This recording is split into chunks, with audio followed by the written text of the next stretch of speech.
অবশেষে ঘরে ফিরেছে ঘরের ছেলেরা এবং সোমালিয়ার জলদস্যুদের কবলমুক্ত হওয়া জাহাজ এমভি আবদুল্লাহ 23 জন নাবিক নিয়ে নিরাপদে কুতুবদিয়াতে পৌঁছেছে। এটা নিঃসন্দেহে একটি স্বস্তিদায়ক সংবাদ আমাদের জন্য এবং আমাদের দেশবাসীর জন্য এবং তাদের পরিবারের সদস্যদের জন্য কিন্তু এটি একটি স্বস্তিদায়ক সংবাদ। একদমই ঠিক বলেছেন।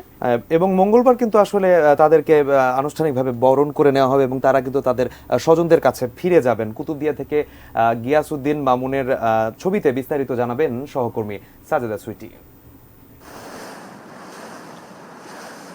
দীর্ঘ 2 মাসের উৎকণ্ঠা শেষ হলো। এমভি আবদুল্লাহর এই প্রত্যাবর্তন কেবল তার 23 নাবিকের পরিবারের নয়, পুরো জাতির কাছেই কাঙ্ক্ষিত ছিল।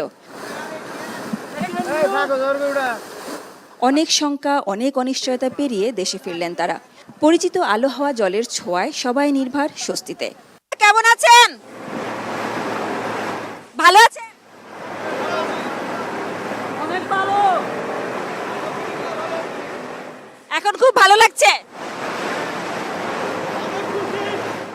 মা কি বলে? মা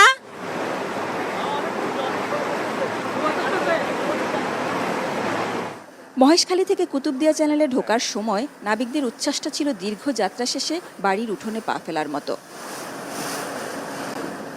এমভি আবদুল্লাহ দেশের জলসীমায় ঢোকে সোমবার সকালে। কুতুবদিয়ায় পণ্য খালাসে কয়েকদিন লেগে যাবে। এ সময় জাহাজের দায়িত্বে থাকবেন নতুন একদল নাবিক। পুরনোরা একটি লাইটারেস জাহাজে মঙ্গলবার চট্টগ্রাম যাবেন। সেখানে সদরঘাটের KSRM জেটিতে দেখা হবে আপনজনদের সঙ্গে। সোমালিয়া জলদস্যুদের হাতে জিম্মি হওয়ার 64 দিন পর স্বজনের মুখ দেখবেন তারা। খুব ভালো লাগলো, দেখছি অনেক কষ্টের পরে দেখছি এদেরকে। খুব এরাও খুশি, আমরাও খুশি দেখে। ওরা বাড়িতে কথা বলছে, কথা বলার পরে ওরও অনেক আনন্দিত আছে। ক্যাপ্টেনের সাথে কথা বলে অনেক ভালো লাগছে, ওদের নাবিকদের সাথে কথা বলে অনেক ভালো লাগছে। ওরা অত্যন্ত খুশি হয়েছে আমরা যাওয়ার পর।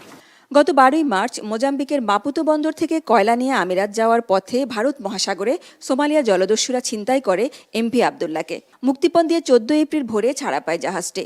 এরপর আমিরাতে নির্ধারিত বাণিজ্য বিরতি শেষ করে দেশে ফেরা।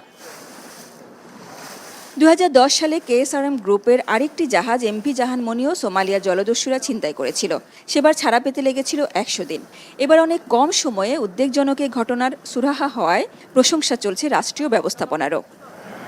আমরা যারা বাংলাদেশি আমরা তাহলে গর্ব করে বলতে পারি যে আমাদের সমস্যা আসে, বিপদ আসে, কিন্তু সেটা আমরা সবাই মিলে সম্মিলিতভাবে কাটিয়ে উঠতে পারি।